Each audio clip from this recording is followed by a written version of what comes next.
আসমান সুন্দর, জমিন সুন্দর, সুন্দরী সুন্দরী পাল্লা। জানি না কত সুন্দর তুমি আল্লাহ। আসসালামু আলাইকুম ওয়া রাহমাতুল্লাহি ওয়া বারাকাতুহু। প্রিয় ভাই বোনেরা, ফিরে আসলাম আবার আমাদের প্রিয় অনুষ্ঠান জীবন জিজ্ঞাসায়। আমার বিরতিতে আসলে আমার এক প্রিয়, খুবই কাছের প্রিয় ভাই এর সাথে কথা হলো।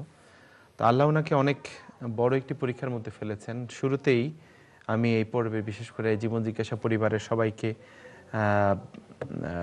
ওনার জন্য দোয়া করতে বলবো। ওনার বোন মেরু ক্যান্সার ধরা পড়েছে, আমাদের খুবই পরিচিত একজন বড় ভাই। যদিও উনি বলেছে যে ওনার নাম যেন ওভাবে আমরা মেনশন না করি। আপনারা সবাই একটু দোয়া করবেন। ওনার বাচ্চারা আছে, ভাবি আছে, ইটস টু ইয়াং অ্যাকচুয়ালি, আমাদের হয়তো কয়েক বছর বড় হতে পারে। সো আমিও পার্সোনালি একটু প্রথমে শোনার পরে একটু শকড। নিশ্চয়ই আল্লাহ এর মধ্যে কল্যাণ রেখেছেন আমাদের। তো এটা একটু আপনাদের কাছ থেকে স্পেশাল দোয়া চাই। এবং আগের একটি প্রশ্ন রয়েছে, ওটার উত্তরের পরে আমি চাইবো যে উনি একটি দোয়া জানতে চেয়েছেন, বিশেষ করে ক্যান্সার বা এরকম বড় ব্যাধি যখন হয় তখন কোনটা পড়া দরকার। আর ওনার অনেক সময় এমআরআই করার জন্য ওই যে টানেলের ভেতর ঢোকাতে হয়, অনেকক্ষণ থাকতে হয়। ইটস মানে ওনার মনে হয় যে এটা কবরের মতো, অনেকটা তাই আসলে। আমার মনে আছে আমার বাচ্চার একবার এমআরআই করা হয়েছিল, আমি কি পরিমাণ, আমি দেখেই আমার কাছে কেমন যেন লেগেছে। এনিওয়ে, আল্লাহর এর ভেতর কোন দোয়াটা পড়া জরুরি, এই দুইটি বিষয় উনি জানতে চেয়েছেন। এর আগে হচ্ছে ওনার বন্ধকের ব্যাপারে যে প্রশ্নটা রয়েছে, বোন করেছে না। ধন্যবাদ। আমরা প্রথমে বিরতির আগে যে বোনের দুটি প্রশ্ন নিয়েছিলাম তার উত্তরের দিকে যাব। তিনি জানতে চেয়েছেন কেউ কারো থেকে 1 লাখ, 2 লাখ, 3 লাখ টাকা ধার নিল এবং তার বিপরীতে একটা পুকুর অথবা একটা জমিন বন্ধক রাখলো। যখন সে ওই পয়সাটা ফেরত দেবে আবার পুকুর কিংবা জায়গাটি নিয়ে নেওয়া হবে, এরকম করা যাবে কিনা? উত্তর হলো এই, ঋণের বিপরীতে গ্যারান্টির জন্য যদি কোনো জমিন, পুকুর বা কোনো কিছু বন্ধক রাখা হয়, এটাকে বলা হয় রিহান। এটা জায়েজ আছে ইসলামী ফিকহের দৃষ্টিতে, ইসলামী শরিয়ার দৃষ্টিতে বন্ধক নেওয়া যেতে পারে, বন্ধক নেওয়া যাবে। তবে বন্ধক যখন আপনি নেবেন সেটা আমানত হিসেবে রাখা হবে। এটা বন্ধক, এটা ব্যবহার করা যায় না। বন্ধকের জিনিসকে ব্যবহার করা যায় না। হ্যাঁ, আপনি যদি সেটাকে ব্যবহার করতে চান, যেমন 1-2 বছর পুকুর আপনার কাছে থাকবে, এই পুকুরটা থেকে মাছ চাষ করা হবে বা জমিন থেকে ফসল চাষ করা হবে, এরকম যদি আপনি চাষ করতে চান তাহলে কিন্তু বন্ধক হিসেবে সেটাকে রাখা যাবে না। আবার ভালো করে বুঝতে হবে, বন্ধক যেটা আছে, বন্ধক যদি আমরা রাখি ঋণের বিপরীতে সিকিউরিটির জন্য, এটা ব্যবহার করা যাবে না, এটা আমানা।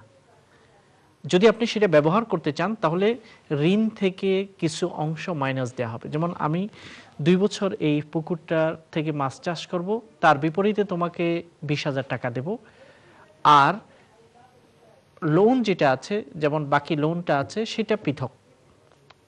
অর্থাৎ কিছুটা ক্ষয় দিতে হবে, বন্ধকের বিপরীতে কিছুটা ক্ষয় দিতে হবে যদি আপনি সেটা থেকে উপকৃত হন।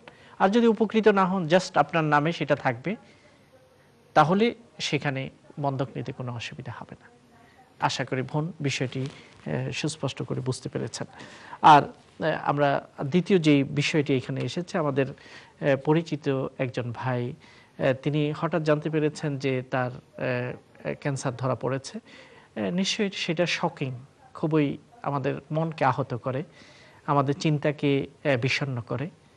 এবং যদিও এটা আপাত দৃষ্টিতে আমাদের কাছে এটা দুঃখজনক, কষ্টকর, কিন্তু এর ভিতরে অনেক কল্যাণ রয়েছে।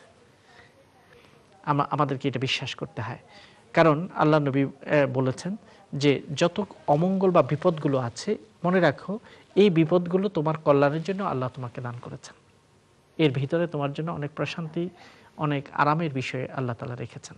এই জন্য যে ভাই বা যাদের এরকম রোগ ধরা পড়লো, আমরা খুবই বিষণ্ণ হয়ে যাব না, বরং আমরা বলবো, আল্লাহ, হে আল্লাহ, এই রোগ কোনো দুনিয়ার মানুষ আমাকে দিতে পারেনি, তুমি দিয়েছো, কাজেই তোমার এই সিদ্ধান্তের উপর আমি সন্তুষ্ট আছি, তুমি আমার উপর সন্তুষ্ট থাকো।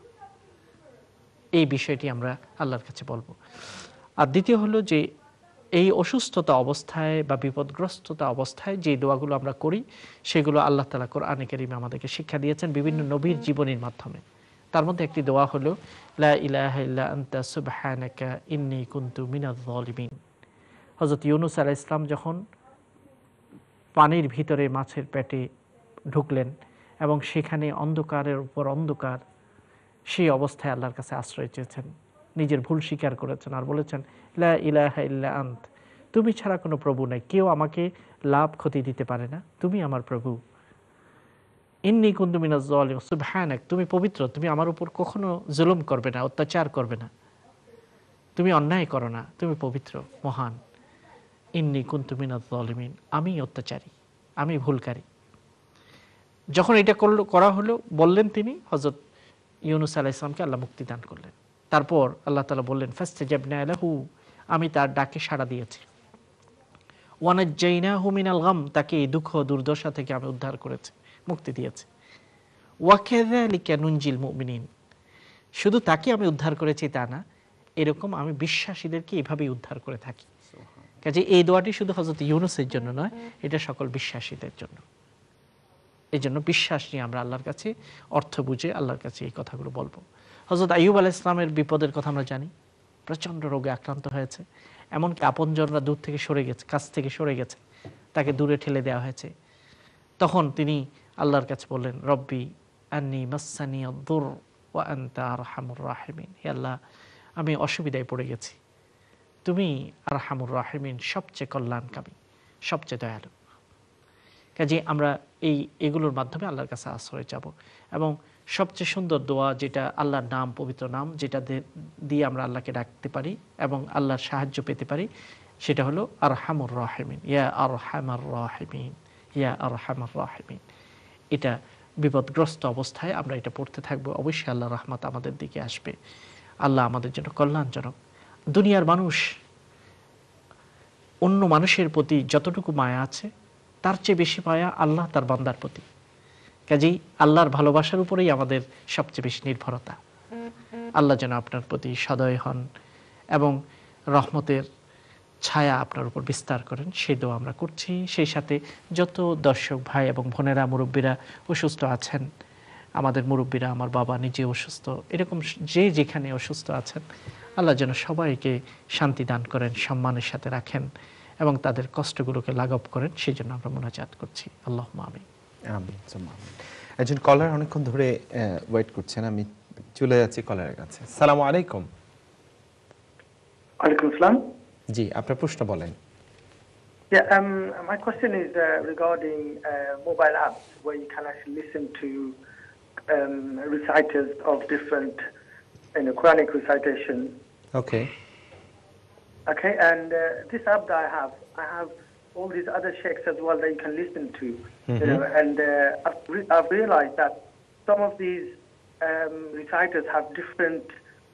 When they recite through the Fatiha, when they come to this a certain ayat of this Surah Fatiha, when they come to the Alhamdulillah and Rabbil Alamin Ar-Rahman Ar-Rahim Maliki Yawmiddin Iyyaka na'budu wa iyyaka nasta'in ihdinas siratal mustaqim. When they come to mustaqim, some of them say mustaqim and some of them say mustaqim. So I just want to clarify, these are actually now reciters, and they have this difference in the saying. From the Sheikh, I just want to know the opinion. How does he see it as? Okay. I mean, do we still listen to these Sheikhs as they are? Because these are actually, I don't know if I'm allowed to say the names or not. So, No, it's fine, I think. Yeah, it is clear to me. Question is clear. No need to mention the name. So it's fine, I Okay, think. okay. Okay, brother. Do you have any more question? That's it, really. That's it. I just want to Okay, be clear. brother, Jazakumullah for your question. MashaAllah. This is very good practice as well. So sometimes we use a smartphone for many purpose. So one of the noble purpose is if we use it for recitation of Quran, listening, and also reading of tilawah. So tilawah, recitation, or listening to recitation, it is very important amal. And with recitation, we can renew our iman. And with listening as well, we get reward for that. The question is, especially he mentioned an example of Surah Fatiha. Some reciter, the mustaqim, actually the qaf, it is the letter which is heavy, and it is coming from the, not from the throat, but it is from the end or root of the tongue. So when the root of the tongue touching the ceiling of the mouth, it is qaf, qaf. And kaf, it is little bit light. So qaf, mustaqim. So this qaf will be little bit heavy, and the root of tongue will touch the ceiling of mouth. So I don't know which reciter you have listened to and what different they made. I am not clear, but the mustaqim, qaf, it is heavy and it will be sound from the root of tongue when it is touching the ceiling of mouth. So if you think that the reciter is not properly reciting, it will be better to listen to those who are reciting more correctly and appropriately. জাযাকুমুল্লাহ খায়রান। আমরা মোবাইলের মাধ্যমে বিভিন্ন apps আছে যেগুলোর মাধ্যমে কোরআন শোনা যায়, তেলাওয়াত শোনা যায়, পড়া যায়। এটা একটা ভালো প্র্যাকটিস, আমরা সেটা করব। তিনি জিজ্ঞাসা করেছেন যে অনেক সময় তেলাওয়াতকারীদের মধ্যে উচ্চারণে পার্থক্য থাকে। মুস্তাকিম শব্দের ব্যাপারে বিশেষত তিনি ফোকাস করেছেন। এই জন্য আমরা বলছি কফ, এই কফ শব্দটি জিহ্বার গোড়া যখন তালুর সাথে লাগবে তখন কফ উচ্চারণ হয়, এটা একটু হেভি হয়। আর কাফ হলো জিহ্বার গোড়ার একটু আগে থেকে যখন সেটা তার উপরের দিকে যাবে, ক্যাফ, ক্যাফ, কফ, এই দুটো লেটার খুবই কাছাকাছি। এই জন্য এই দুটার যদি মিক্স করা হয় উচ্চারণে তখন অর্থ পরিবর্তন হয়ে যায়। যেসব লেটারগুলোর মধ্যে খুব বেশি কেয়ারফুল হতে হয়, সেন্সিটিভ, কফ, ক্যাফ, হা, হা, আইন, আ, এই লেটারগুলো খুব কাছাকাছি, এগুলোর ব্যাপারে খুব যত্ন নিতে হয়। আমরা চলে যাচ্ছি পরবর্তী কলে। আসসালামু আলাইকুম। আসসালামু আলাইকুম। ঠিক আছে, কলার আবারও ফিরে আসবেন ইনশাল্লাহ। একজন বোন প্রশ্ন করেছেন যে উনি বেশ প্লিজ বলেছেন উত্তরটা দেওয়ার জন্য, যদি এরকম প্রশ্ন আগে পেয়েছি আমরা। বার্থডে, চিলড্রেন আসলে খুবই ওনাকে ইয়ে করছে যে বার্থডেতে কেক কাটতেই হবে। তো উনি বলছে যে কেক কাটবো বাট উইদাউট ক্যান্ডেল, মিউজিক বা হারাম কোনো জিনিস ছাড়া, এরকম করে যদি, কারণ বাচ্চা এখনো অতটা বুঝ হয়নি, তো এটা ঠিক আছে কিনা, নাকি ওনাদের গুনাহ হবে? ইমেইলে প্রশ্ন করেছেন। মূলত আমরা এই বিষয়টাকে সুস্পষ্ট করার চেষ্টা করেছি। বার্থডে পালন করা এটা আনুষ্ঠানিকতা অথবা এটাকে গুরুত্বের সাথে করার কোনো বিধান ইসলামী শরিয়াতে নেই। তবে এটাকে যদি স্বাভাবিকভাবে বাচ্চাদেরকে খুশি করার জন্য কেক কাটা হয় তাহলে তাতে তেমন অসুবিধা হবে বলে আমরা মনে করি না। তবে চেষ্টা করতে হবে ধীরে ধীরে এই প্র্যাকটিসগুলো যেন ইন ডেপথে চলে না যায়। অনেক সময় হয় কি যে স্বাভাবিকভাবে আমরা শুরু করলাম, জাস্ট কেক খেলাম, কিন্তু পরের বছর হয়তো আরও কিছু ফর্মালিটি বেড়ে যাবে, তারপর বছর আরও বেড়ে যাবে, তারপরের বছর আরও অনেক বড় পার্টি করতে হবে। এই জাতীয় এই বিষয়গুলো থেকে আমাদের দৃষ্টিকে অন্যদিকে নিতে হবে। সাধারণত আমরা যে প্র্যাকটিসগুলো আমাদের ঘরগুলোতে করে থাকি, বাচ্চারা স্কুলে যায়, সবাই বার্থডে অপেক্ষায় থাকে, যেহেতু অন্যান্য বাচ্চারা করে থাকে, তখন আমরা তাদের চিন্তাকে ডাইভার্ট করার জন্য আমরা অনেক সময় এই জাতীয় বার্থডে পালন না করে অন্যান্য বিষয়গুলোকে সেলিব্রেশন করার চেষ্টা করি, যাতে করে আনন্দটা তারা পায়। এমন যেন মন না করে যে মুসলিম হওয়ার কারণে আনন্দ বঞ্চিত, তারা কোনো সেলিব্রেশন নেই, এরকম যেন মন না করে। যেমন আমরা সম্প্রতি আমাদের ঘরে বাচ্চাকে বার্থডের পরিবর্তে যখন সে কায়দা শেষ করলো আমরা ধুমধাম করে সেলিব্রেশন করলাম, সেলিব্রেশন অফ কমপ্লিশন অফ কায়দা, এবং তার জন্য আমরা ঘরে লাইটিং করলাম, কেক নিয়ে আসলাম এবং সেখানে কেকের উপর সেটা লেখা হলো। অর্থাৎ অল্টারনেটিভ দেওয়ার চেষ্টা করলাম যাতে করে বাচ্চারা একত এই বিষয়গুলো পড়ার জন্য আগ্রহী হয়, আবার দ্বিতীয় হলো সেলিব্রেশন ইত্যাদি একটা আমেজ তার মধ্যে থাকে। এই জন্য আপনি ভিন্নভাবে করার জন্য চেষ্টা করবেন। তবে শুধুমাত্র কেক খেলে তো আর কোনো গুনাহ নেই, কেক খাওয়ার মধ্যে কোনো অসুবিধা নেই। একটা প্রশ্ন নিয়ে আমরা বিরতিতে চলে যাব, ফিরে এসে উত্তর দেওয়ার চেষ্টা করছি। আসসালামু আলাইকুম। একটা কোশ্চেন করতে আসলাম। জি, আপনি কোয়েশ্চেন করেন প্লিজ। আমি কোন সময় একখানে দোয়া আমি কইতে আপনার কাছে ইহান খের মধ্যে পরন যায় না পরন যায় বা মনে যতই পরন যায় না কিতার মধ্যে পরন যায় আপনারা কইবানি বলেন। কই দোকান জি প্লিজ। হ্যালো জি বলেন। আমি কই জি। রাব্বি আদখিলনি মুদখালা সিদখিউ ওয়াখরাজনি মুখরাজা সিদখিউ ওয়াজআলনি মিন লাদুনকা সুলতানান নাসিরান। মাশাআল্লাহ। আর একখান হইছে ফাকুরুনি আযকুরুকুম ওয়াশকুরুলি ওয়ালা তাকফুরুন। ইয়া আইয়ুহাল্লাযীনা আমানুস্তাঈনু বিস-সাবরি ওয়াস-সালাত ইন্নাল্লাহা মা'as-সাবিরিন। ওই দুই খান দোয়া আপনারা কইবানি বুঝাইয়া। ঠিক আছে ইনশাআল্লাহ বলবো বোন। আমরা বিরতিতে যাচ্ছি, একটু বিরতি থেকে ফিরে এসে ইনশাআল্লাহ আমরা বলার চেষ্টা করছি।